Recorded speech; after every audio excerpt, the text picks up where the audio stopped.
Hello everyone. सो आज से हम स्टार्ट करने वाले हैं हमारा नया चैप्टर जो कि है inheritance and variations. Okay, basically ये जो टॉपिक है वो हम जेनेटिक्स में पढ़ते हैं, तो आज से हम स्टार्ट करने वाले हैं जेनेटिक्स। ओके, सो आज का जो हमारा प्रेजेंटेशन रहेगा उसमें क्या क्या है हम लोग देख लेते हैं। सबसे पहले हम देखेंगे इंट्रोडक्शन ऑफ द चैप्टर। जो चैप्टर हम आज लेने वाले हैं उसका कुछ इंट्रोडक्शन लेंगे। देन हम देखेंगे इंट्रोडक्शन ऑफ जेनेटिक्स। जेनेटिक्स क्या है,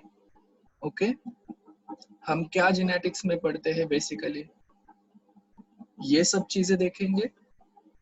देन हम देखेंगे कि मेंडल्स लाइफ हिस्ट्री। मेंडल्स जो थे उन्हें आज हम फादर ऑफ जेनेटिक्स के नाम से जानते हैं, तो उनकी थोड़ी सी लाइफ हिस्ट्री हम देखेंगे। जो हमें जरूरी है जानना। सो उसके बारे में हम कुछ देखेंगे। देन हम देखेंगे कि Mendel's life and his work.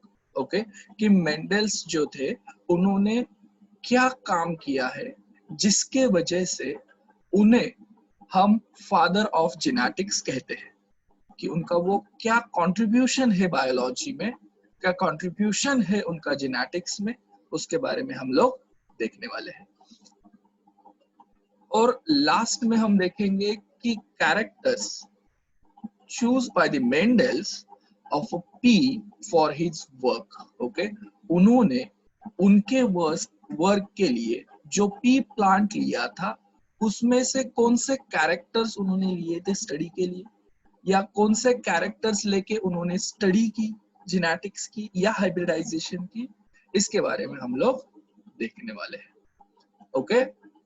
सो बहुत ही इंटरेस्टिंग टॉपिक है ये। सो हम स्टार्ट करते हैं हमारे फर्स्ट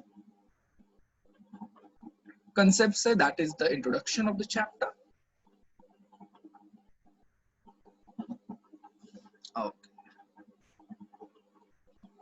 सो हमारा जो चैप्टर है वो है inheritance and variations. Class 12th Maharashtra state board में ये चैप्टर नंबर 3 होगा, जिसका की नाम है इनहेरिटेंस एंड वेरिएशंस। अब ये इनहेरिटेंस क्या होता है, तो इनहेरिटेंस का मीनिंग होता है transfer of characters. Transfer of characters from parents to offspring. Parents से ऑफस्प्रिंग में क्या होते हैं, कैरेक्टर्स ट्रांसफर होते हैं, उसे हम बोलते हैं इनहेरिटेंस। उस प्रोसेस को हम बोलते हैं इनहेरिटेंस। इससे और एक दूसरा वर्ड है जिसे हम हेरिडिटी भी कह सकते हैं। So heredity and variation sorry inheritance, they are one of the same things. और दूसरा इसमें हम देखेंगे कि वेरिएशंस क्या होते हैं, और वेरिएशंस आते कैसे हैं। वेरिएशंस बहुत जरूरी होते हैं। Variations are very useful in evolution also. Evolution में भी बहुत इंपॉर्टेंट है। अब ये इवोल्यूशन क्या होता है इसके बारे में भी हम पढ़ेंगे। इवोल्यूशन प्रोसेस के बारे में भी हम पढ़ेंगे। बट इस चैप्टर में हमें देखना है वेरिएशंस क्या होते हैं, और वेरिएशंस कैसे आते हैं। देखो, हम नॉर्मली देखते हैं कि हम जो होते हैं वो हमारे पेरेंट्स से आइडेंटिकल नहीं होते। उनके जैसे दिखते नहीं है, या हम हमारे जो भाई या बहन है उनके जैसे भी नहीं दिखते। एक्सेप्शनल केस क्या है, ओनली द आइडेंटिकल ट्विंस। अगर आइडेंटिकल ट्विंस होंगे तो वो आइडेंटिकल ही दिखेंगे, सिमिलर दिखेंगे, but we are not identical with parents as well as with our siblings. So ये क्या है, so these are the variations between us. हमारे बीच में वो वेरिएशन से। तो ये वेरिएशंस किस वजह से आए ये भी हम लोग देखेंगे इसी चैप्टर में।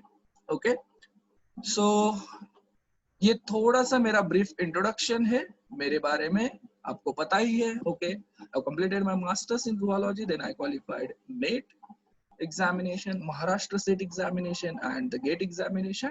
Now I am pursuing my PhD from the Savitribai Phule Pune University, Pune. Okay, so this is my short okay intro.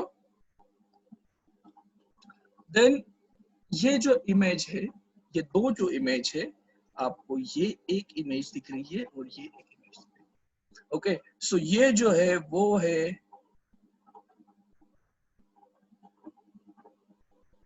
ग्रिगर John Mendel.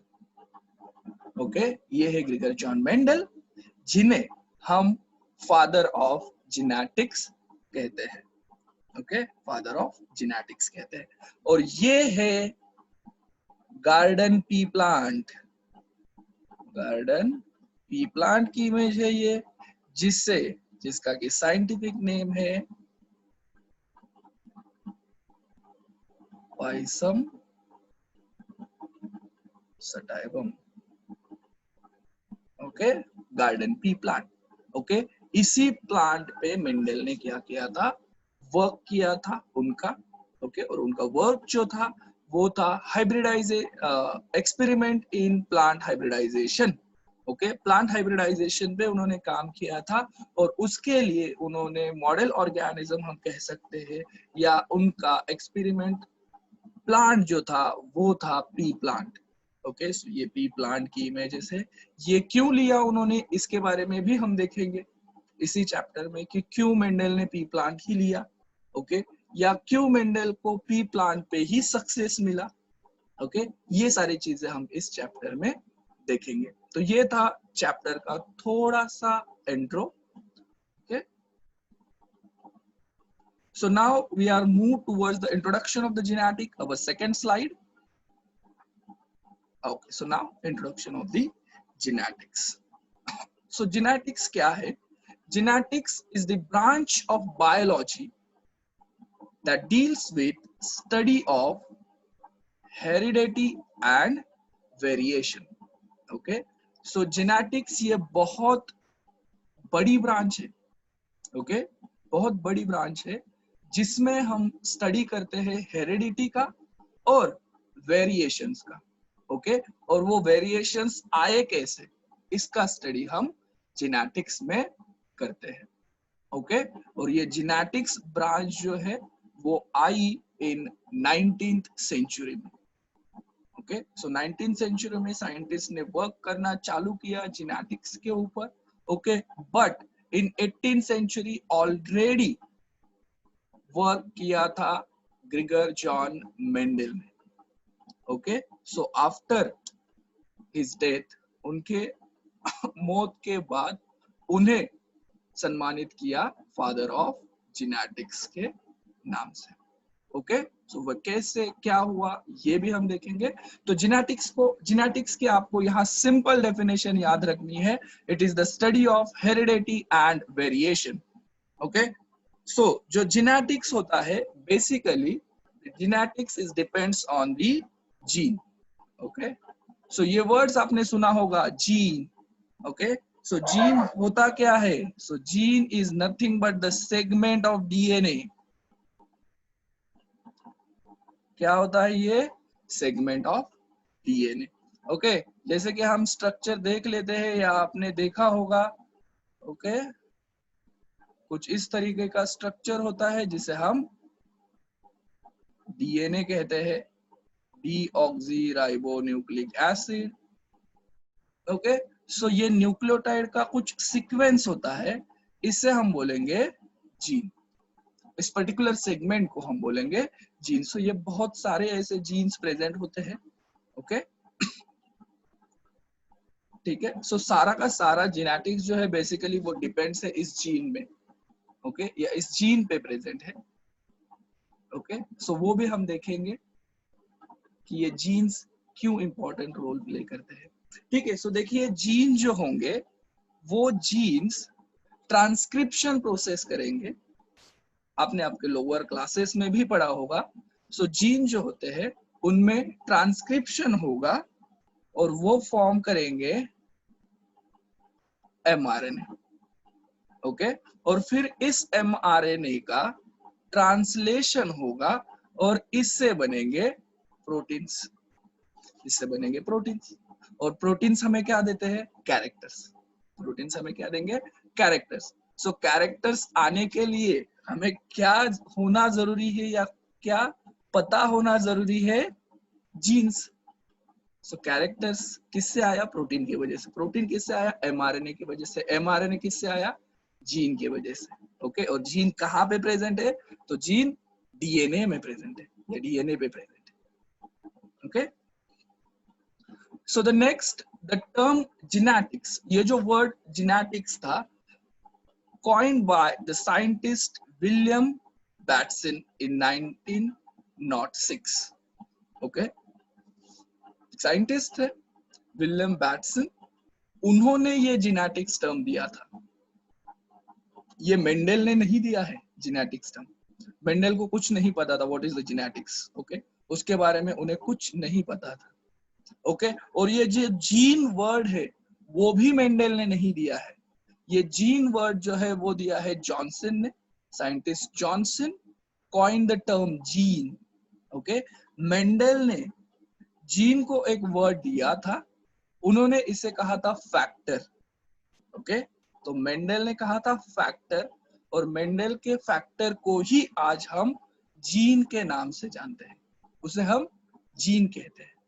Okay, but gene ये वर्ड दिया था जॉनसन ने, और जेनेटिक्स ये वर्ड दिया था हमें विलियम बैटसन ने। ओके, सो अब हेरिडिटी क्या होता है? जो डेफिनेशंस हमने देखी है जेनेटिक्स की, जिसमें हमने दो वर्ड का जिक्र किया, वो है हेरिडिटी एंड वेरिएशन। सो अब ये हेरिडिटी होता क्या है? हमने पहले ही इसकी बात की। हेरिडिटी मतलब होता है transmission of genetic characters from parents to their offspring. Okay, whatever, कोई भी कैरेक्टर्स हो, फिजिकल कैरेक्टर्स हो, मेंटल कैरेक्टर्स हो, वो कैरेक्टर्स पेरेंट्स से उसके ऑफस्प्रिंग में ट्रांसमिट होना या ट्रांसफर होना, उससे हम कहेंगे हेरिडिटी। उसे ही हम कहेंगे हेरिडिटी। हेरिडिटी मतलब वारसा, हम बोलते हैं मराठी में वारसा। ओके, जो हमें हमारे पूर्वजों से आता है। ओके, वैसे ही जो हमारे में कैरेक्टर्स है, फॉर एग्जांपल मुझ में जो कुछ भी कैरेक्टर्स है वो मैंने गेन नहीं किए हैं, वो मुझे मेरे पेरेंट्स से आए हैं। ओके, सो कुछ कैरेक्टर्स मुझे मेरे मदर साइड से आए हैं, कुछ कैरेक्टर्स मुझे मेरे फादर साइड से आए। ओके, सो क्यों? क्योंकि जो मेरे बॉडी में डीएनए है, मेरे बॉडी में जो क्रोमोसोम्स है, हमारे बॉडी में देखो ह्यूमन में हम बोलते हैं 46 क्रोमोसोम है, तो वो 46 क्रोमोसोम आए कहां से? ओके, सो उसमें के 23 तो आए पैटर्नल साइड से, मतलब मेरे फादर से, और 23 आए मैटरनल साइड से, मतलब मदर से। ओके, और ये दोनों क्या है? Homologous of each other. Okay, वो भी हम देखेंगे कि होमोलॉगस क्या होता है। ओके, और इनहेरिटेंस क्या है? मैंने बोला था कि सेम ही है, सिर्फ इनहेरिटेंस वर्ड क्यों यूज करते हैं हम देखते हैं। इनहेरिटेंस जो है, it is the process by which characters और traits transfer from one generation to the next generation. Inheritance में क्या होता है कि it is the process in which characters are transferred from one generation to the another generation। एक generation से दूसरे generation में कैरेक्टर्स का ट्रांसफर होना, उस प्रोसेस को हम इनहेरिटेंस बोलते हैं। उस प्रोसेस को हम इनहेरिटेंस बोलते हैं। ठीक है, होप सो। अब देखिए एक एग्जांपल है, एनसीईआरटी से ही लिया हुआ है। An elephant always gives birth only to a baby elephant and not some other animals। Okay, देखो कि जो एलिफेंट होगा वो एलिफेंट बर्थ देगा बेबी एलिफेंट को ही। ओके, दूसरे एनिमल्स को नहीं देगा। That means the offspring resembles to their parents. Okay, मतलब एलिफेंट का बच्चा एलिफेंट ही दिखेगा। ओके, क्यों? क्योंकि एलिफेंट ने एलिफेंट को ही बर्थ दिया है। ओके, ना कि वो डॉग के जैसे दिखेगा या टाइगर के जैसे दिखेगा। ओके, सो इसमें क्या हो रहा है कि offspring resembles with their parents, resemble with their parents, but they are not identical. हम और भी कह रहे हैं, कुछ ना कुछ वेरिएशंस हमें उनमें देखने को मिलेंगे। ओके, आप ह्यूमन का ही एग्जांपल ले ले, ह्यूमन में हमें बहुत सारे वेरिएशंस देखने को मिलते हैं। ओके, सो वेरिएशंस होते क्या है? सो variation is the degree of differences in the progeny, progeny के बीच में कुछ ना कुछ वेरिएशंस होगा, डिफरेंसेस होंगे, and between the progeny and the parents, progeny और पेरेंट्स के बीच। मतलब डिफरेंसेस सिबलिंग्स में भी हो सकते हैं, या होते हैं, हम बोलेंगे हो सकते हैं नहीं, होते ही है, सिबलिंग्स में भी होते हैं। और मतलब फॉर एग्जाम्पल हम बोलेंगे ब्रदर एंड सिस्टर में, ओके, या सिस्टर एंड सिस्टर में, ब्रदर एंड ब्रदर में। ओके, सो इन दोनों में भी वेरिएशंस होते हैं, डिफरेंसेस होते हैं। और हम बोलते हैं कि पेरेंट्स एंड ऑफस्प्रिंग में भी डिफरेंसेस हो सकते हैं। ओके, एक्सेप्शन केस हमने बताई थी आइडेंटिकल ट्विंस। ओके, सो एक्सेप्शंस हो सकते हैं, बायोलॉजी में बहुत सारे एक्सेप्शंस है, एक्सेप्शंस हो सकते हैं। सो एक्सेप्शंस है आइडेंटिकल ट्विंस।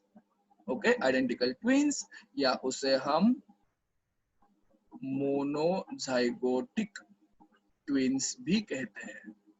ओके, उसे हम मोनोजाइगोटिक ट्विंस भी कहते हैं। सो इनमें वेरिएशंस हमें देखने को नहीं मिलते, सिमिलर ही दिखते हैं। Okay, phenotypically they are similar. So जो वेरिएशंस टर्म है, it is also used for the single difference. Okay, single difference in a trait. Okay, एक भी कुछ डिफरेंस हो, okay, there are lots of differences we can observe in individual, but अगर एक भी difference हो उस इंडिविजुअल में, उससे पेरेंट उसमें और उसमें उसके पेरेंट्स में, तो भी उसे हम वेरिएशंस बोलेंगे in a single traits also. Okay, एक ट्रेट्स के लिए भी वेरिएशंस रहा तो भी उसे हम वेरिएशंस ही कहेंगे। ओके, सो ये कुछ इंट्रोडक्शन था जेनेटिक्स के बारे में। ओके, सो बेसिकली जेनेटिक्स समझने के लिए आपको और एक चैप्टर जो आपने लास्ट ईयर में पढ़ा होगा, ओके, सेल बायोलॉजी में आपने पढ़ा होगा, वो है सेल डिवीजन। वो भी बहुत जरूरी है। ओके, और सेल डिवीजन में आपको बहुत इंपॉर्टेंट है मियोसिस। ओके, यहाँ पे थोड़ा सा इंट्रो में दे देता हूं आपको। मियोसिस जो होता है, वो मियोसिस होता है रिडक्शनल डिवीजन, जिसे हम बोलते हैं reductional followed by equational cell division. Okay, meiosis जो है वो डिवाइड करेगा दो प्रोसेस में, जिसे हम बोलेंगे मियोसिस 1 और मियोसिस 2। ओके, मियोसिस 1 जो होगा, जिसमें हम बोलेंगे कि रिडक्शनल डिवीजन होगी। ओके, क्रोमोसोम के नंबर हाफ हो जाएंगे यहाँ पे। और मियोसिस जो है वो एज लाइक माइटोसिस की तरह ही होगा। ओके, मियोसिस में वही प्रोसेसेस होंगी जो आपने माइटोसिस में देखी, जैसे कि prophase, metaphase, anaphase and telophase, but यहाँ स्लाइट डिफरेंट है। ओके, प्रोफेज 1 जो है वो बहुत ही लार्जेस्ट फेज है मियोसिस 1 में। ओके, जो कि अगेन फर्दर डिवाइड होती है 5 सब स्टेजेस में, जिसका कि नाम है लेप्टोटिनी, जाइगोटिनी, पैकेटिनी, डिप्लोटिनी एंड डाइकाइनेसिस। ओके, सो इसका भी बहुत इंपॉर्टेंट है, क्रॉसिंग ओवर होना, सिनेप्सिस फॉर्म होना। ओके। देन मियोसिस 1 में आपको याद रखना है, मियोसिस 1 में होमोलॉगस क्रोमोसोम सेपरेट हो जाएंगे, ओके। और मियोसिस 2 में क्रोमैटिड सेपरेट हो जाएंगे, ओके। मियोसिस 1 में याद रखना बात, मियोसिस 1 में होमोलॉगस क्रोमोसोम सेपरेट होंगे, मियोसिस 2 में क्रोमैटिड सेपरेट होंगे, सिस्टर क्रोमैटिड सेपरेट होंगे, ओके। सो ये बात भी हमें याद रखनी है। सेल डिवीजन के बारे में भी थोड़ा सा रिकॉल कर दीजिए। यहाँ पे अब हम पूरा सेल डिवीजन या मियोसिस नहीं पढ़ा सकते, ठीक है। सो ये हो गया इंट्रोडक्शन ऑफ द जेनेटिक्स। सो हमारा थर्ड पॉइंट है मेंडल्स लाइफ, ओके। सो हम थोड़े मेंडल्स के लाइफ के बारे में पढ़ेंगे, लाइफ हिस्ट्री के बारे में पढ़ेंगे, ओके। सो मेंडल का पूरा नाम था Gregor John Mendel, okay. So उनका पूरा नाम था Gregor John Mendel. So he was born in 22 July 1822, okay. उनका जन्म हुआ था 22 जुलाई 1822 में, okay. Then in 1843 they joined the Augustine monastery, okay. Monastery हम बोलते हैं रिलीजियस कम्युनिटी, ओके। वहां पे वो उन्होंने ज्वाइन किया था 1843 में। Then 1847 he became a priest in a church, okay. Priest बने थे वो 1847 में एक चर्च में। Then in 1851, okay, they were admitted in a graduation, okay। Graduation में उन्होंने एडमिशन लिया था with the subjects like natural science, mathematics and physics। so उन्होंने सब्जेक्ट लिए थे natural science, mathematics and physics during their graduation, okay।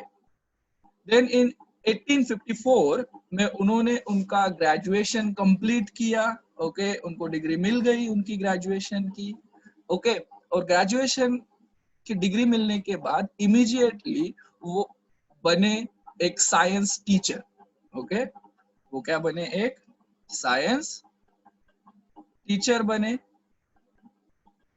Okay. उसके बाद in 1857 he started his landmark experiment on pea plant, okay। जो जिससे हमें पता चला कि जेनेटिक्स होता क्या है, जेनेटिक्स के बारे में हमें पता चला। सो इन 1857 में उन्होंने उनका काम चालू किया on experiment on P plant, okay. जिसे हम गार्डन पी प्लांट भी बोलते हैं और जिसका साइंटिफिक नेम है पाइसम सटाइवम, ठीक है। सो यहाँ मैं एक बात और आपको बता देना चाहता हूँ कि ऐसा नहीं है कि मेंडल ने डायरेक्टली पी प्लांट यूज किया और उसके बाद उन्होंने वो काम चालू किया और उनको वो सक्सेस मिला, ओके। उनको भी बहुत सारे फेल्यूर्स मिले हैं, ओके। सो सबसे पहले मेंडल ने वर्क किया था हनी बी के ऊपर, ओके। जिसे हम बी कीपिंग कहते हैं, अगर आपको पता हो बी कीपिंग, जिसमें हम हनी बी का रेयरिंग करते हैं। सो हनी बी पे उन्होंने काम किया मगर उन्हें वो रिजल्ट नहीं मिले जो उन्हें चाहिए थे, क्योंकि उनको पता नहीं था कि हनी बी में सेक्स जो होता है वो अलग तरीके का होता है, वो अलग तरीके से डिटरमाइन होता है, जिसमें हैप्लो डिप्लॉयड कंडीशंस होती है। मतलब हनी बी में 3 मॉर्फ्स देखने को हमें मिलते हैं। एक होता है मेल जिसे हम ड्रोन कहते हैं, देन होते हैं फीमेल। सो फीमेल 2 तरह की क्या होती है, एक होगी क्वीन और फीमेल और एक तरीके की होगी जिसे हम कहेंगे वर्कर बीज, ओके। अब इसमें से जो क्वीन भी होगी वही फर्टाइल होगी और वर्कर फीमेल जो होगी वो स्टेराइल होगी, ओके। स्टेराइल है मतलब वो रिप्रोड्यूस नहीं करेगी, ओके, और फीमेल क्वीन जो है वही सिर्फ क्या करेगी, फर्टाइल करेगी। और दूसरी बात, हैप्लोडिप्लॉइड की कंडीशंस हमें क्या बोलते हैं कि जो फीमेल्स रहेगी उनमें डिप्लॉयड तरह की कंडीशंस हमें देखने को मिलेगी, दैट इज 2n, और जो मेल रहेंगे वो मेल में हमें हैप्लॉइड कंडीशन देखने को मिलेगी, only a single set of chromosome, उनमें सिर्फ एक ही क्रोमोसोम का सेट हमें देखने को मिलेगा, दैट इज द n, सो उन्हें हम बोलते हैं हैप्लॉइड कंडीशंस। ओके, सो ये कुछ इस तरह की बातें थी जो मेंडल को पता नहीं थी, तो उनको वो डिजायर्ड रिजल्ट जो चाहिए थे वो मिल ही नहीं रहे थे, तो उन्होंने ये ड्रॉप कर दिया हनी बी के ऊपर एक्सपेरिमेंट करना। ओके, उसके बाद उन्होंने माइस पे काम करना चालू किया था।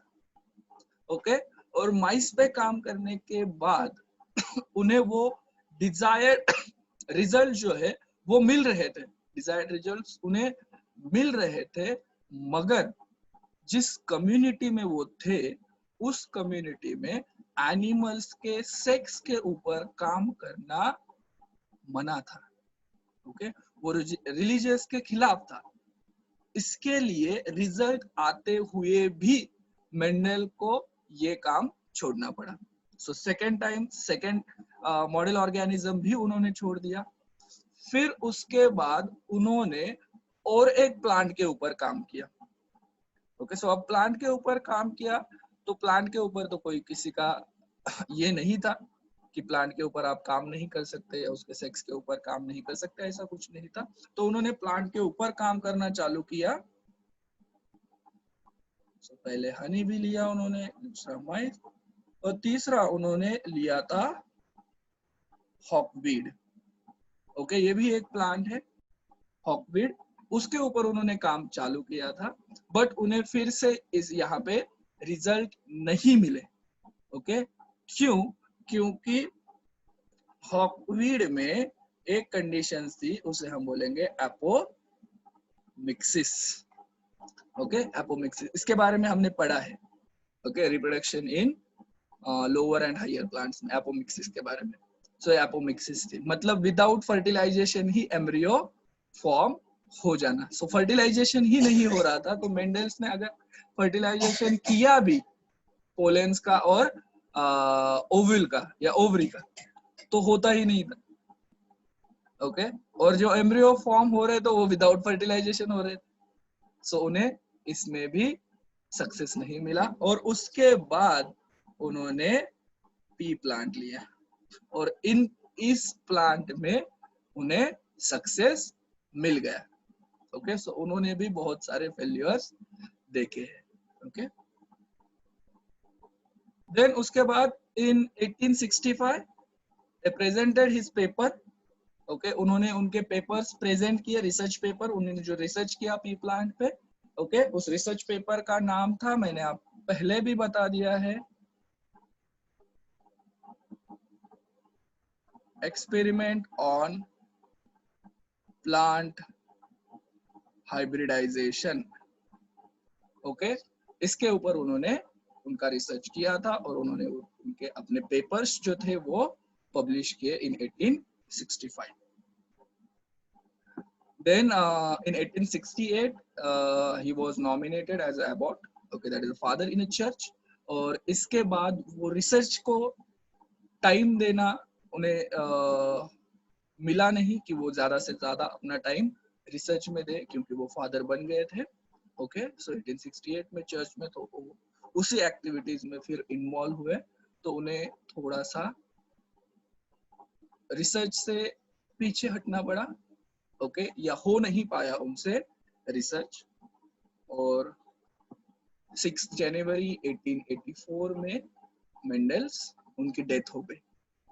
ओके, 6 जनवरी इन 1884। ओके, सो ये कुछ मेंडल्स की लाइफ हिस्ट्री थी।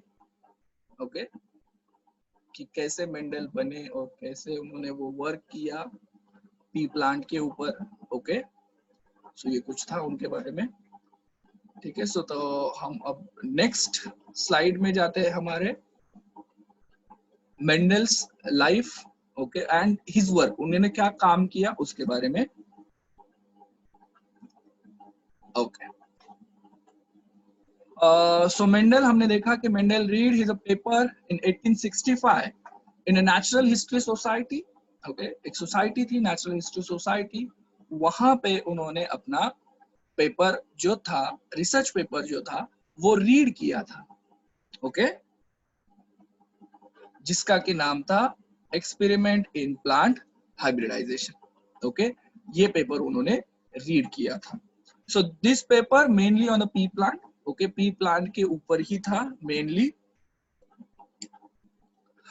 This paper then translated in English language by the William Batson in 1901।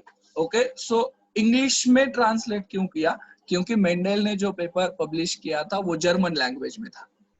Okay, so that paper was in German language.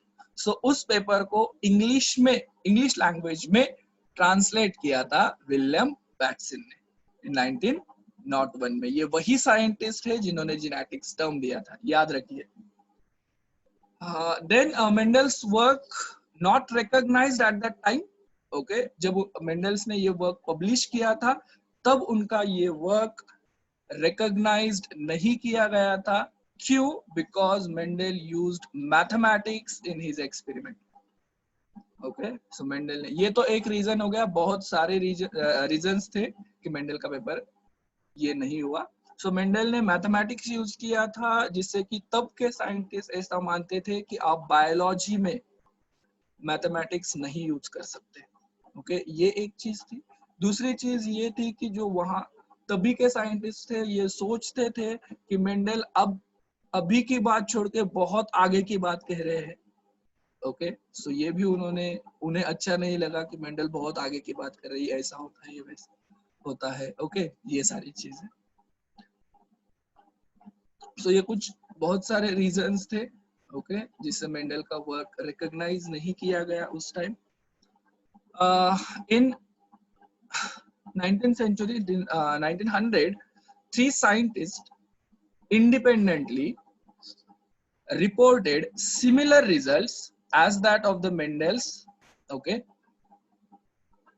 19 में 3 अलग अलग साइंटिस्ट इंडिपेंडेंटली वर्क कर रहे थे और उन्हें वही रिजल्ट मिले जो रिजल्ट्स मेंडल को मिले थे, एंड उन्होंने रीडिस्कवर्ड किया मेंडल का वर्क। ओके, सो मेंडल ने जो काम किया था वो काम रीडिस्कवर हो गया मेंडल्स के डेथ के 16 इयर्स बाद। देखिए, मेंडल्स की डेथ हो गई 1884 में। ओके, और उसके 16 साल बाद ये जो 3 साइंटिस्ट थे उन्होंने काम किया और उन्होंने सिमिलर रिजल्ट्स पाए जैसे मेंडल्स ने पाए थे, तो उन्होंने वो रिडिस्कवर्ड किए मेंडल के पेपर। अब वो 3 साइंटिस्ट कौन थे? तो पहले थे Hugo de Vries. Okay, in Holland. उन्होंने काम किया था ओनिथ्रा प्लांट पे। Okay, he worked on the Oenothera and got the similar result as that of the Mendel. दूसरे साइंटिस्ट थे Carl Correns in Germany. Okay, वो जर्मनी से थे और उन्होंने काम किया था मेज एंड पी प्लांट पे। Okay, and he also got the similar result as that of the Mendel. और थर्ड साइंटिस्ट थे Erich von Tschermak, okay, in Austria, and he's also got the similar result as that of the Mendel। okay, और उन्होंने कहा कि अभी जो हम work कर रहे हैं वो वर्क ऑलरेडी मेंडल ने किया हुआ है। ओके, कुछ सालों पहले। Okay, and then they call Mendel as a father of genetics। Okay, या पायनियर ऑफ द जेनेटिक्स हम कह सकते हैं कि जेनेटिक्स की शुरुआत जो है वो मेंडल ने की है। ओके, सो मेंडल को ये किताब या ये सम्मान कब मिला? उनके मरने के बाद। ओके, तभी जब वो जिंदा थे तभी लोगों ने उनका वर्क रिकॉग्नाइज्ड नहीं किया था। ओके, सो कुछ बातें थी जिसके वजह से हम मेंडल्स को फादर ऑफ जेनेटिक्स कहते हैं। First, Mendel postulate the law of inheritance. Mendel's ने बहुत ही इंपॉर्टेंट 3 लॉ दिए थे इनहेरिटेंस के बारे में, जो कि थे law of dominance, law of segregation and law of independent assortment, इन तीनों के बारे में भी हम देखने वाले हैं। ओके, बट आपको यहाँ याद रखना है कि Mendel's postulate the 3 law of inheritance. Okay, then he coined the term factors। Okay, उन्होंने ही एक टर्म दिया था फैक्टर्स, और आज उसे हम बोलते हैं genes. Okay, now called as gene, उसे हम जीन बोलते हैं। मतलब मेंडल ये कहते थे कि पेरेंट्स से ऑफस्प्रिंग में कुछ तो फैक्टर्स जरूर आते हैं। ओके, बट उन्हें वो पता नहीं था कि ये फैक्टर्स होते क्या है, पर आते हैं ये जरूर पता था। ओके, और आते क्या है हमारे इसमें जीन। ओके, और वही तो कैरेक्टर्स देते हैं। Okay, then now it is called as a gene. Okay, that name is given by the Johnson. Okay, जो जीन टर्म था मैंने आपको पहले भी बताया था। सो दिस फैक्टर्स, मेंडल का ये मानना था कि this factors are in pair. Okay, जो फैक्टर्स होते हैं वो पेयर में होते हैं, and which segregate during gamete formation. जब गैमेट फॉर्म होते हैं तब ये जो फैक्टर्स है वो फैक्टर्स क्या होते हैं, सेग्रीगेट होते हैं, सेपरेट होते हैं एक दूसरे से, विदाउट मिक्सिंग और ब्लेंडिंग। ओके, सो मेंडल से पहले बहुत सारे साइंटिस्ट ने एक कंसेप्ट दिया था which is called as blending inheritance और blending theory. Okay, so Mendel's ने ये लॉ देने के बाद कह दिया कि जो फैक्टर्स होते हैं वो पेयर में होते हैं, but they are not mixed और ब्लेंड विथ ईच अदर। वो ब्लेंड नहीं होते, उनमें ब्लेंडिंग नहीं होती, या वो मिक्स नहीं होते। जब गैमेट एक साथ जुड़े होते हैं या एक साथ रह जाते हैं, बट जब गैमेट फॉर्मेशन की बारी आएगी तब वो सेग्रीगेट होंगे। फॉर एग्जाम्पल लाइक दिस, मैं आपको यहाँ पे एक एग्जाम्पल देता हूँ।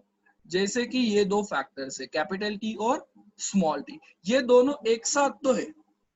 ओके, ये दोनों एक साथ तो है, they are in pair, but जब गैमेट फॉर्मेशन की बारी आएगी तो एक गैमेट में कैपिटल टी जाएगा और एक गैमेट में स्मॉल टी जाएगा। सो ये क्या हो गए, सेग्रीगेट हो गए। जब गैमेट फॉर्म हो रहा है तो ये क्या हो गए, सेग्रीगेट हो रहे विदाउट मिक्सिंग और ब्लेंडिंग। ओके, सो इसी के चलते मेंडल्स ने क्या किया, रिजेक्ट किया ब्लेंडिंग इनहेरिटेंस जो पहले दिया गया था। So with this, Mendel reject the blending inheritance. Okay? So इसी वजह से हम बोलते हैं कि सही मायने में मेंडल ही है father of genetics. Okay, so ये कुछ वर्क्स था जो मेंडल ने किया है, ओके, उनके लाइफ में।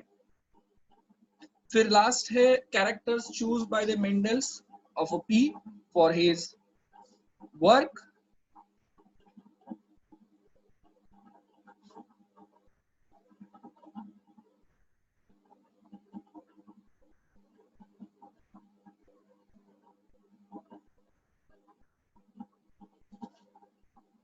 Okay.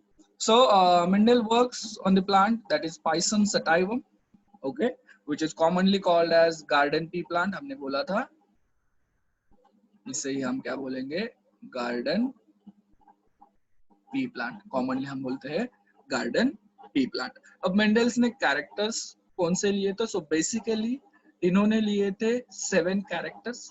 ओके, सो ये जो पी प्लांट है, इस पी प्लांट में डिप्लॉयड कंडीशंस यानी कि 2 एंड कंडीशंस है 14। ओके, मतलब एंड कंडीशन हुई 7। ओके, सो इनमें 7 ही क्या है, क्रोमोसोम्स है। ओके, और उन्होंने स्टडी किया था 7 कैरेक्टर्स पे। ओके, उन्होंने स्टडी किया था 7 कैरेक्टर्स। वो कैरेक्टर्स कौन से थे देख लीजिए। ओके, सो उन्होंने वर्क किया सीड शेप।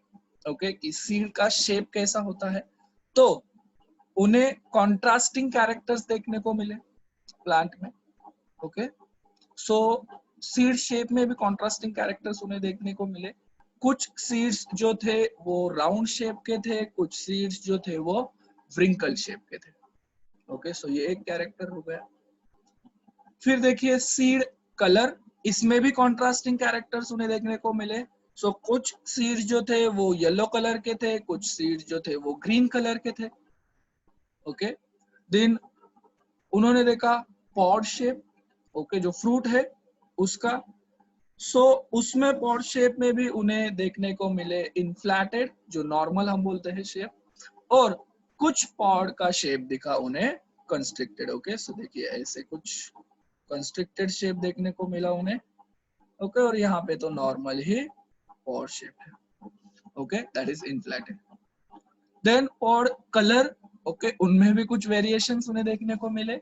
सो कुछ ग्रीन कलर के थे तो कुछ येलो कलर के थे। So that is again contrasting characters. फिर उन्हें देखने को मिले फ्लावर कलर। ओके, सो फ्लावर्स के कलर में भी वेरिएशंस उन्हें देखने को मिले, कॉन्ट्रास्टिंग थिंग्स उन्हें देखने को मिले, क्योंकि कुछ फ्लावर जो थे वो पर्पल कलर के दिखते थे और कुछ प्लांट पे फ्लावर आते थे व्हाइट कलर के। ओके, सो ये चीजें भी उन्होंने ऑब्जर्व की। सो उसे भी उन्होंने, ये कैरेक्टर्स भी उन्होंने स्टडी किया। फिर उन्होंने स्टडी किया लोकेशन ऑफ द फ्लावर, कि फ्लावर कहाँ पे ग्रो हो रहे। ओके, या तो वो एक एक्सियल पोजीशन पे हो रहे या टर्मिनल पोजीशन पे हो रहे। तो पोजीशन ऑफ द फ्लावर, ये भी एक कैरेक्टर है, क्योंकि कुछ जगह पे फ्लावर्स जो थे वो एक्सियल कंडीशन में आ रहे थे। ओके, सो एक्सियल पोजीशन में आ रहे थे, और कुछ जगह जो है फ्लावर्स टर्मिनल पोजीशन पे आ रहे थे। सो ये एक कैरेक्टर उन्होंने स्टडी किया। और दूसरा वेजिटेटिव कैरेक्टर्स उन्होंने स्टडी किया, जो कि था प्लांट की हाइट, प्लांट हाइट और साइज। सो उन्हें कुछ प्लांट्स टॉल दिखे, कुछ प्लांट्स डॉर्फ यानी कि शॉर्ट दिखे।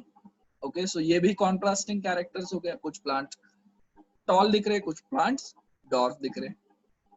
ओके, सो ये सारे कैरेक्टर्स मेंडल्स ने चूज किए थे उनके स्टडी के लिए, और इन हर एक कैरेक्टर्स का मेंडल ने क्या किया है, क्रॉस करके देख लिया है। ओके, सो वही क्रॉसेस वगैरह हम हमारे नेक्स्ट लेक्चर में देख लेंगे। तो यहां तक के लिए ठीक है। सो